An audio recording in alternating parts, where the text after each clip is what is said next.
Olá, sejam bem-vindos a mais um podcast da revista Dega. O episódio de hoje é sobre harmonizações e tem o patrocínio de La Pastina. Olá a todos, bem-vindos a mais um podcast da revista Dega. Eu sou Christian Burgos, editor da revista, e comigo está, como sempre, Eduardo Milan, editor de vinhos da revista. Boa noite, Edu. Oi, Christian, mais um prazer estar com você para mais um bate-papo aí. Valeu. E hoje a nossa conversa é sobre harmonização. É certo que o vinho é uma bebida para ir à mesa, né? Historicamente sempre foi assim, acompanhando a comida. E hoje a gente vai conversar justamente um pouquinho sobre isso. Vamos começar pelo básico, Edu, para quem está iniciando ou quem quer rememorar um pouquinho, quais são os princípios básicos da harmonização, e depois a gente vai bagunçar um pouquinho o coreto, falando de coisas diferentes.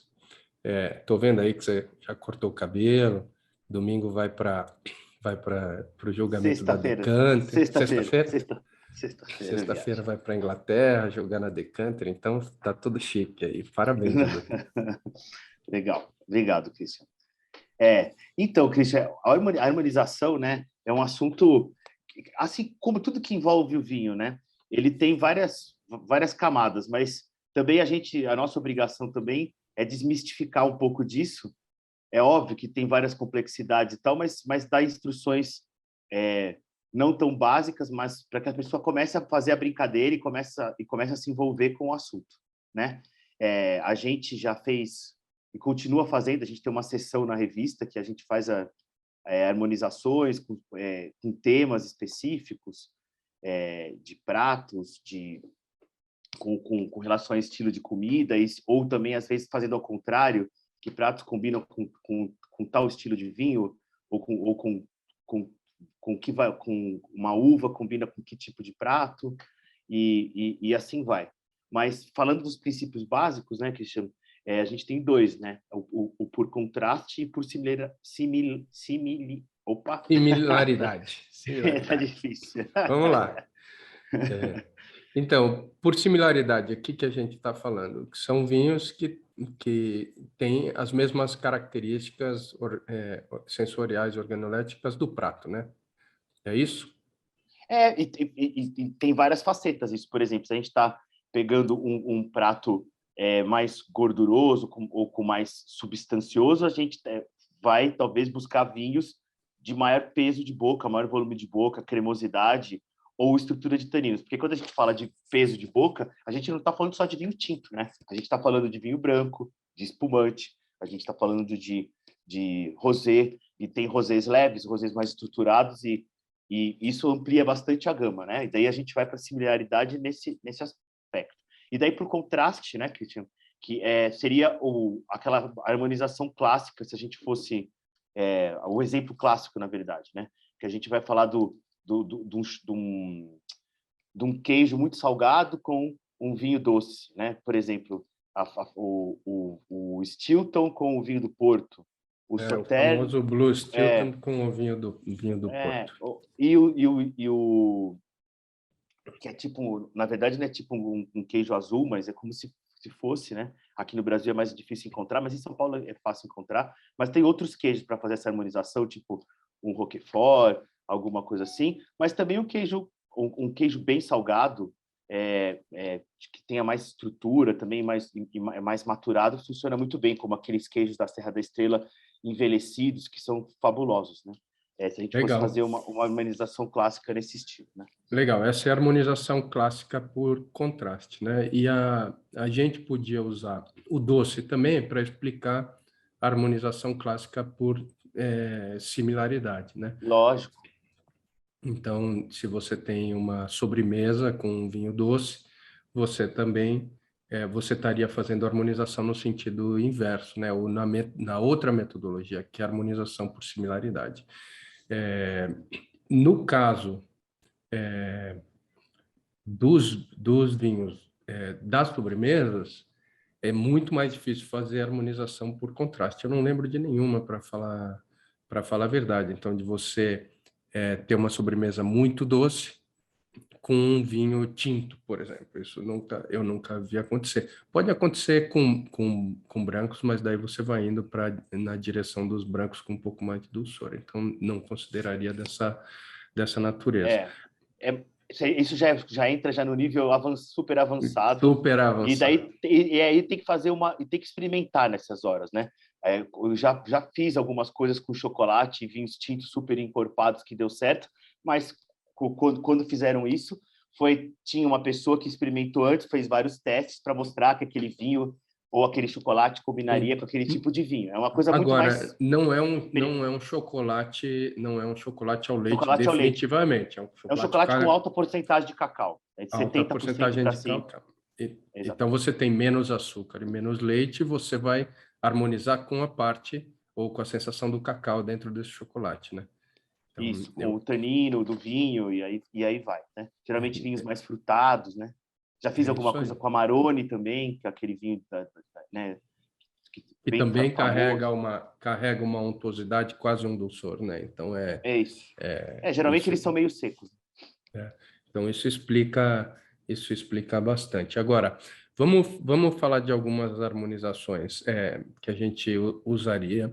E também eu gostaria de umas harmonizações mais clássicas que a gente poderia dizer. Ó, eu, como fã do churrasco, adoro, e da carne em geral, adoro harmonizar com vinhos tintos como Cabernet Sauvignon ou Syrah, por razões, eu acho que no caso do Cabernet Sauvignon, pela carga de taninos que ele tem, que vai muito bem com as características da carne, e no Syrah por um fator extra que traz também já uma pimenta para o meu churrasco. Então, essa é uma harmonização que eu sugeriria, que é das clássicas mais tranquilas e mais básicas, e não é à toa que as pessoas que gostam de churrasco gostam desses vinhos tintos. Você tem alguma sugestão também? Então, em cima do que você disse, Christian, é legal falar, porque daí, dentro do que você está falando, dá para tirar, indicar caminhos, né?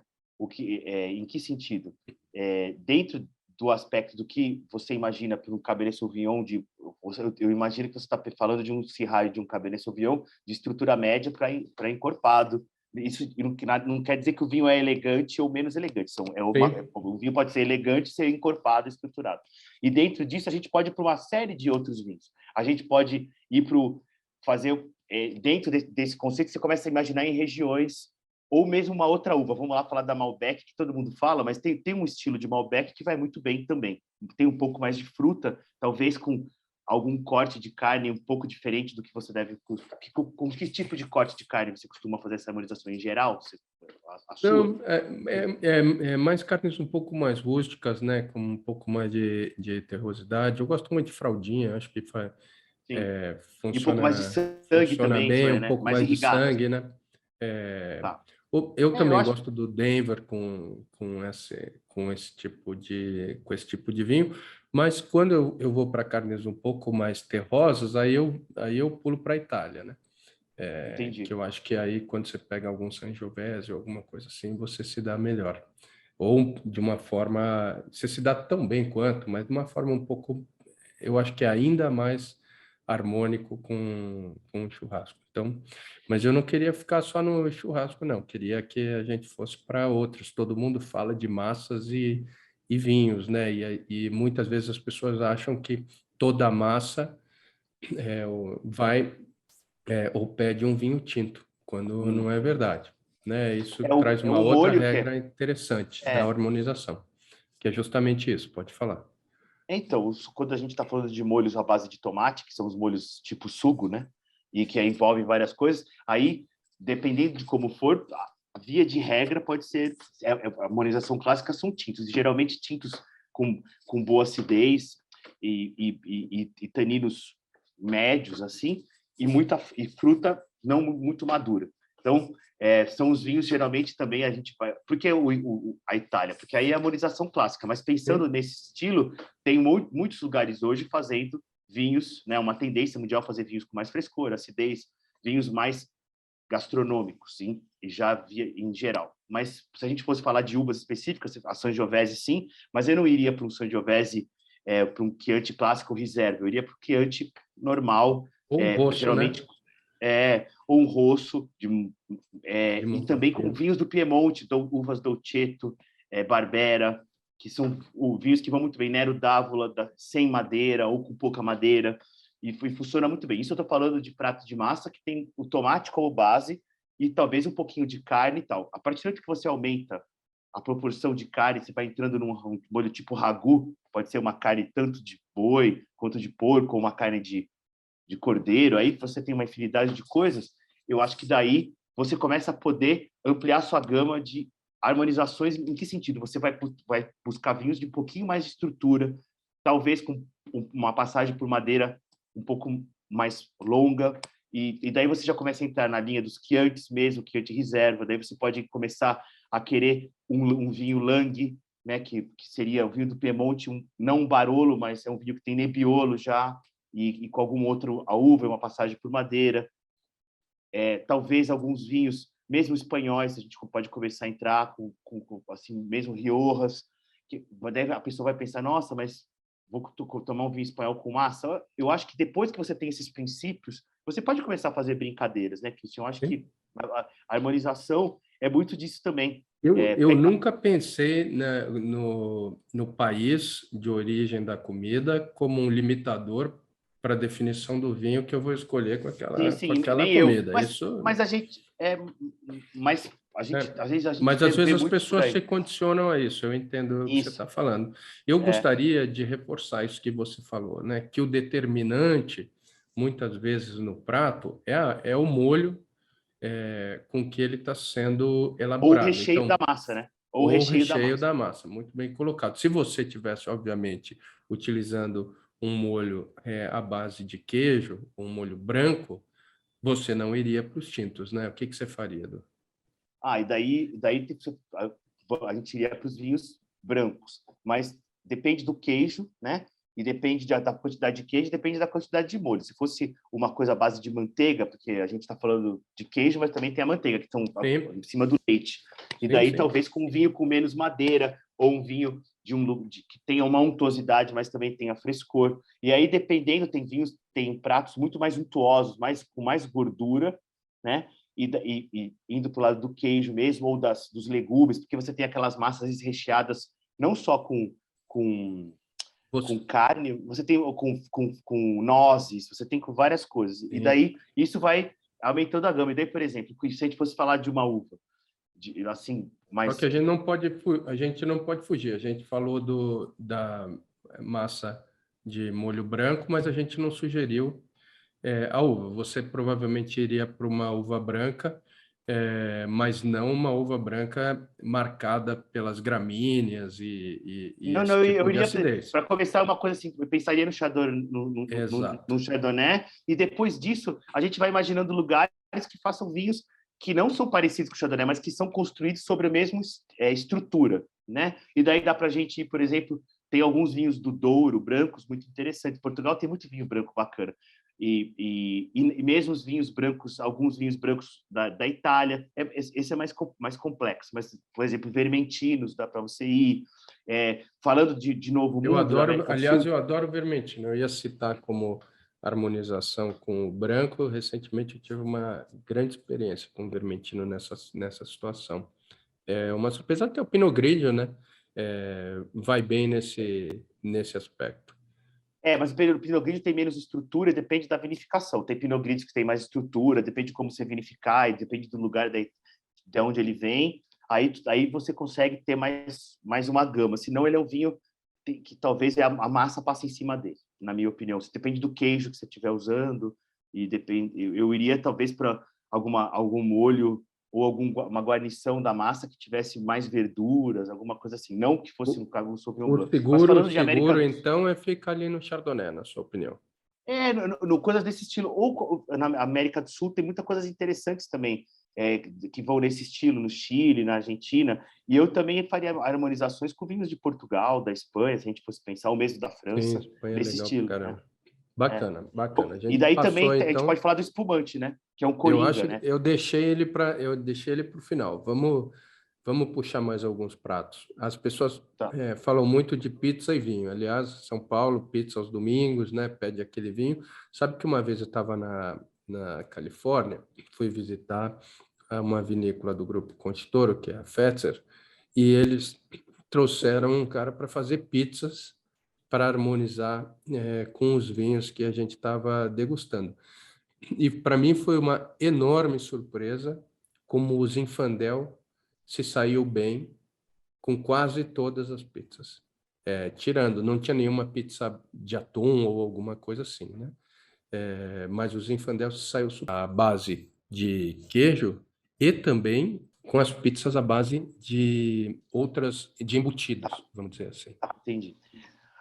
A gente fez, só para fazer um parênteses, a gente fez uma matéria, se não me engano, no ano passado, no retrasado, gigante de harmonização, imaginando, sei lá, 30 pizzas com os recheios. Porque, de novo, o negócio é sempre no tema dos recheios. Legal esse negócio que você falou, Christian, que a Zinfandel, né, se as pessoas não sabem, é a mesma uva da Primitivo. Então, aqui no Brasil, a gente tem uma vasta gama, né, de Sim. primitivos e tal, e pode ser uma coisa interessante. Eu, particularmente, quando eu vou pizzas, em geral, a gente não pode, às vezes, você vai pedir 2 ou 3 pizzas. É divertido se você tiver mais gente, você abrir 3, 4 vinhos e fazer uma experiência para determinada pizza. Mas geralmente eu busco vinhos coringas, né? Que não são tão, como é que eu posso dizer, ou não tão estruturados ou muito leves. Então, isso tanto quanto o branco quanto o tinto. E geralmente quando eu vou comer pizza, assim, eu gosto de tomar vinhos tintos mais leve, se eu for Eu escolher. também. Porque geralmente eu gosto de pizza de embutidos. E tem alguns tintos mais leves, com menos madeira, que até dependendo de como é a pizza de atum, se ela tem bastante molho ou menos molho, até vai. E geralmente brancos também eu gosto. E eu também, às vezes, tomo com rosé. Eu sou muito fã de rosé, Eu mas, sei. mas, mas na pizza é mais vinho tinto leve.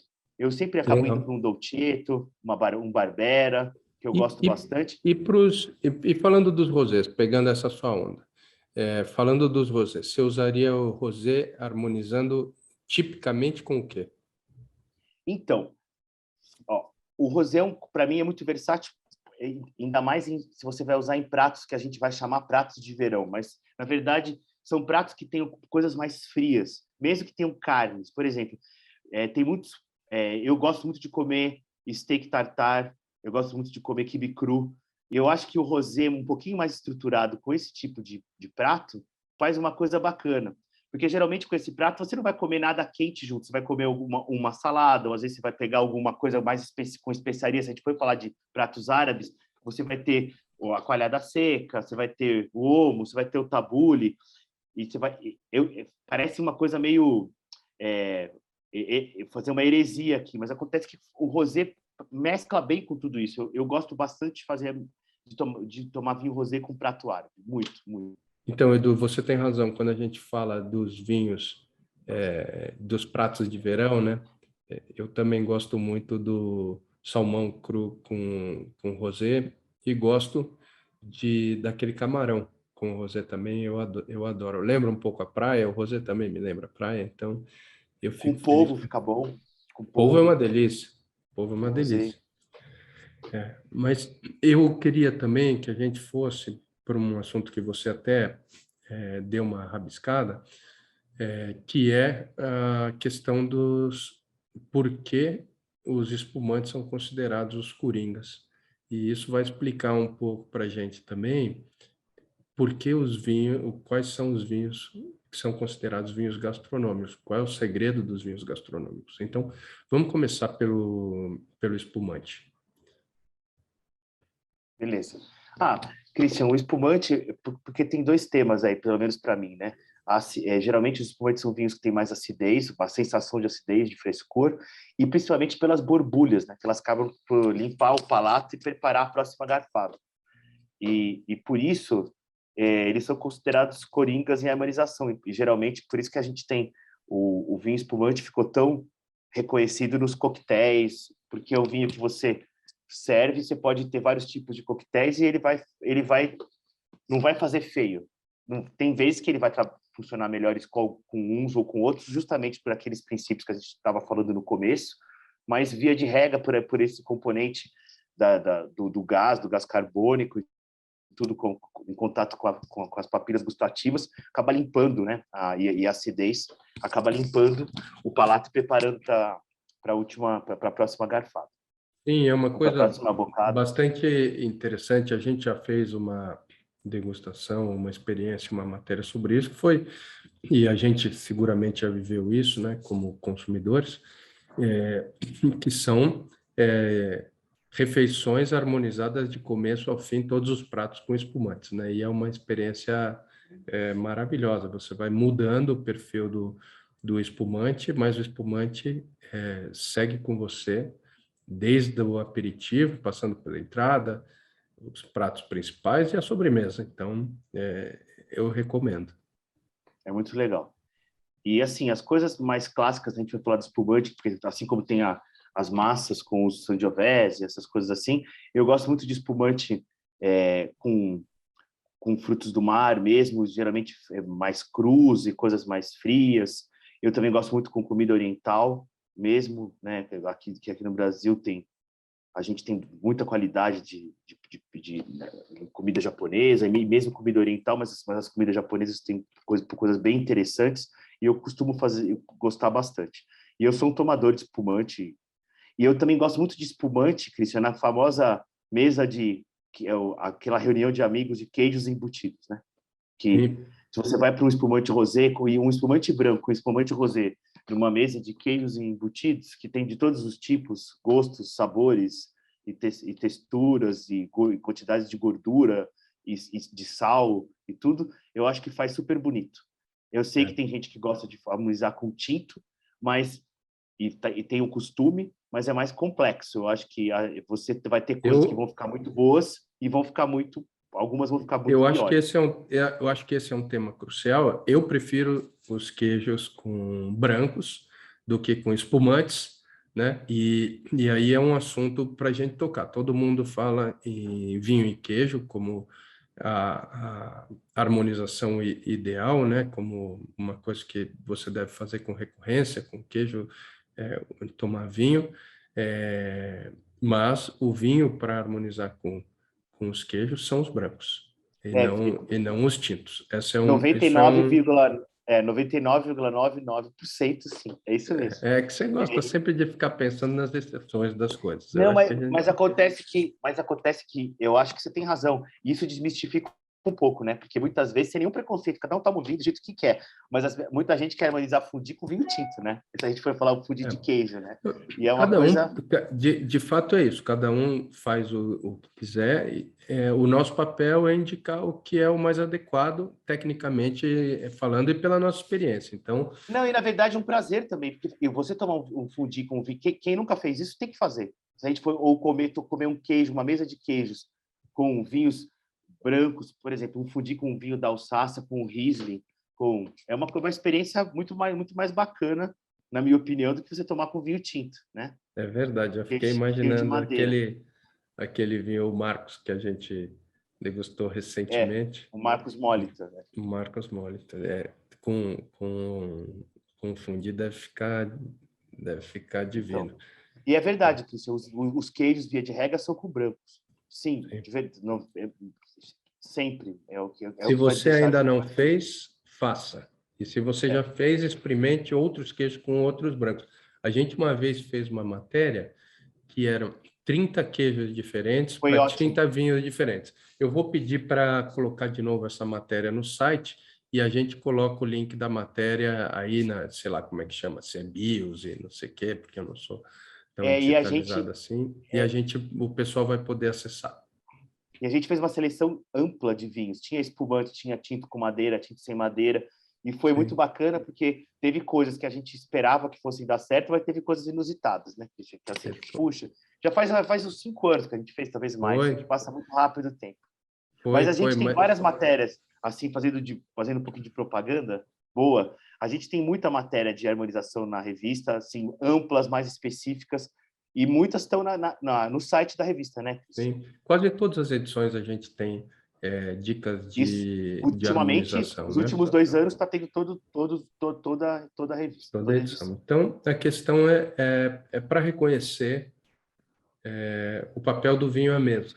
né? O papel do vinho como o companheiro ideal da comida. E daí, isso traz a gente para um tema que é, muitas vezes nas descrições, a gente fala, esse vinho é muito gastronômico.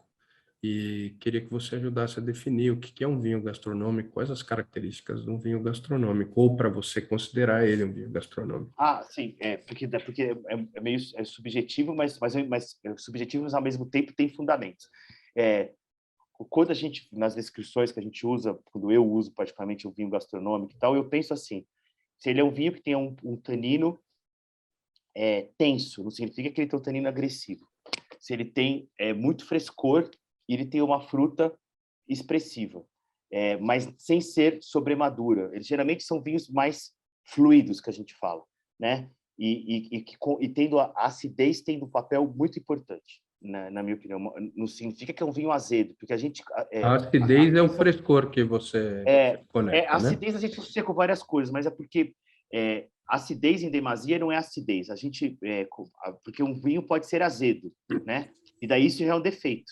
E às vezes as pessoas, como elas têm, a gente, o ser humano, ainda mais hoje em dia com as comidas, às vezes com o teor de açúcar, e para mim acidez e amargor é uma coisa é uma coisa de treinamento. Você vai acostumando e você vai tendo tolerância. Mas também tem o amargor bom e o amargor ruim. Nesse ponto, Christian, a acidez e o amargor, eles têm um papel muito importante na harmonização, porque às vezes a gente que degusta muito vinho, a gente sabe disso. Um vinho, quando ele tem um amargor ruim, é igual um vinho que tem uma acidez ruim, que eu falaria que tem um vinho azedo, que é muito diferente. Em espanhol, teria uma descrição de agrio, né, que eles falam, que é um vinho que é um defeito, né? E daí isso é uma coisa que é um complicador, ele desvia tudo. Agora, uma acidez que a gente associa a frescor, isso é fundamental para um vinho ser considerado gastronômico. Além de ter um tanino... É que as pessoas associam as palavras acidez e amargor a aspectos de sabores negativos, né? E por si, talvez sejam sabores que atacam o paladar. Mas quando a gente descreve boa acidez num vinho, a gente está enaltecendo o vinho e não criticando o vinho. É importante a gente fazer esse paralelo, porque a acidez é um dos elementos cruciais para o equilíbrio do vinho e também para a sua longevidade. Então, eu queria deixar esse à parte aqui, desculpa te interromper, e daí, se você quiser concluir o tema do vinho gastronômico, eu fico grato. Então, daí, mas é mais isso, Cristian. E quando eu penso em gastronômico também, eu acho que eu penso no vinho que não é... Como é que eu posso dizer? Tem alguns vinhos que eles têm uma estrutura em um corpo que eles já são suficientes. Eles não, em vez de auxiliarem a comida, a você comer, eles mais são um complemento à comida. Meio parece que é uma coisa ambígua, mas eu não sei se eu estou me fazendo entender. Não, tá sim. É a definição básica da harmonização, né? Que quando o prato e o vinho ganham quando estão em conjunto. E os vinhos gastronômicos têm essa virtude, eles Tem essa permitem... facilidade. Um vinho muito estruturado, um vinho muito importante quando a gente discute em grande, em todos os sentidos. Não significa que ele é um vinho grande, é um vinho grandioso em estrutura e tudo. Ele é muito mais, para mim, é muito mais complexa a harmonização, né? Se a gente for falar assim, o Amarone, por exemplo, que é o exemplo de um vinho muito estruturado, mas porque ele é feito assim, é um estilo. Ele é um vinho que você... Imagine como é que você vai colocar ele para comer. Eu acho que é complexo você pegar e falar, vou fazer uma mesa ou um sushi com Amarone. É um negócio, né? Não é que ele não é gastronômico, mas ele é um vinho que é mais... Quando a gente quer falar de gastronômico, é num aspecto assim que ele é um vinho que vai ajudar a lavar o paladar para você ter uma... Como é que eu posso dizer? Você se sentir instigado a comer mais e depois tomar mais. É uma coisa ganha-ganha. Eu pessoalmente sinto que quando tem a harmonização ideal, há uma explosão sensorial na sua boca. Não é só um processo de limpeza de paladar. Você vê alguma coisa química acontece, né? Ou Sim, muitas coisas químicas acontecem que o seu prazer naquele momento aumenta significativamente. Muito enaltece os dois, na verdade, né? enaltece os dois. Então, essa é a harmonização perfeita. Existe a outra harmonização, perdão, existe a outra harmonização onde um não ataca o outro. Os Um dois não atrapalha o podem outro, né? conviver harmoniosamente. Existe a outra harmonização, a outra situação onde não há harmonização, onde um dos dois elementos do par acaba neutralizando ou passando por cima ou atropelando quando a gente fala Isso, atropelando o ótimo. outro, né? Então, queria botar isso daí para Pois gente. luz, pois luz. Não, mas dentro desse princípio, a gente pode considerar que o vinho gastronômico é aquele que, pelo menos, ele tem a virtude de não atrapalhar. Ele possivelmente vai ganhar mais vezes e vai Isso. enaltecer o prato e ele mesmo. Então a gente é É. isso, né? São vinhos que quando a gente está tomando, a gente já fala, putz, se tivesse essa comida aqui, você já sabe, esse é um vinho Mas, gastronômico, né? mas a gente pode fazer uma brincadeirinha. Estava lembrando de segunda-feira que a gente jantou junto e a gente tinha um vinho, não precisa falar qual, e era um vinho que Pode quando a falar, gente não tem Não, problema. quando a Foi uma gente era um grande Turiga, surpresa para a gente. era um Turiga Nacional, quando a gente provou, que a gente gostou, mas era um vinho que, dentro do painel que a gente estava tomando, não era o vinho que se destacou. E daí a gente comeu o mesmo prato, eu e você, né, Christian? Que era uma bochecha de boi, eu acho, com purê, e a gente testou com todos os vinhos. De fato, os outros três vinhos, que eram vinhos que sozinhos estavam excelentes, continuaram excelentes. Mas não foi nenhum era aquilo que você falou, nenhum atrapalhou, mas não ganhou. E com o Turiga Nacional, quando a gente provou com esse prato específico, o vinho virou outro vinho e o prato ficou mais gostoso ainda, né? E era uma coisa que a Foi gente nunca imaginou. o produtor que estava conosco devia ter pensado nesse prato, foi lá no Fazano, de ter pensado nesse prato que está uma delícia, para apresentar a harmonização desse vinho de Touriga Nacional. De fato, foi não planejado, né? Porque a gente escolheu o prato Isso. até pensando nos outros vinhos tintos que E estavam não esperado também, e né? não esperado, não esperado. Ele foi incrível. Boa lembrança, Edu. E também isso me traz, eu acho que para a gente acabar, porque muita gente faz algumas perguntas para mim sobre o que você harmonizaria com tal coisa, com tal coisa.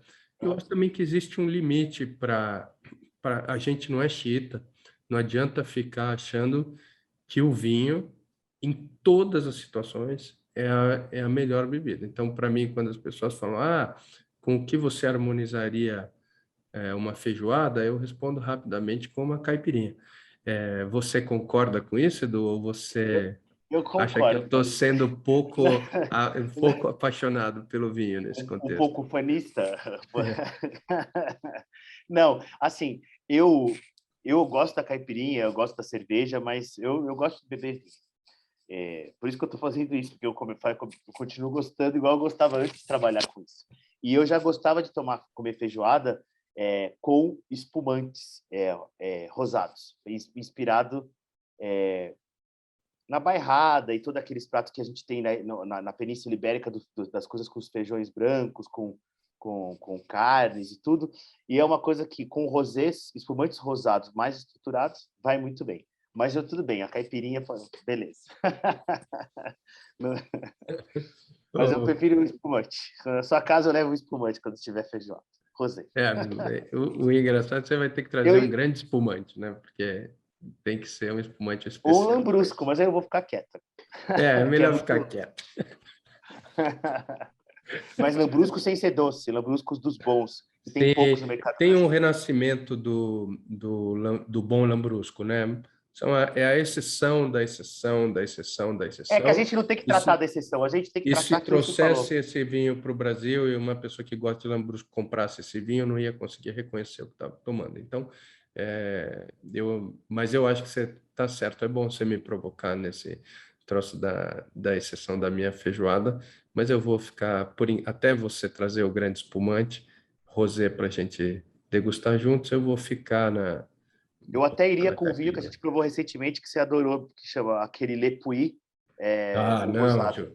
Não, eu jamais gastaria esse vinho numa Ia feijoada. ficar bom porque ele é tipo um sanhê. Porque a feijoada É, precisa de. O feijão é mais complexo, na minha opinião. eu Mas sei. é para fazer diversão. Isso é para Eu fazer sei. Se brincadeira. você trouxer das garrafas que você comprou uma para a gente comer com feijoada, não tem problema. As minhas, eu não vão passar por feijoada, isso é certeza absoluta.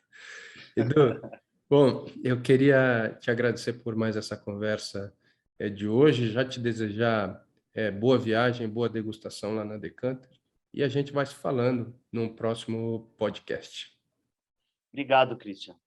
É isso aí. Um prazer estar de novo com você e nos encontramos no próximo podcast. Um abraço a É. todos. Obrigado a todos por estarem conosco hoje. Até a próxima.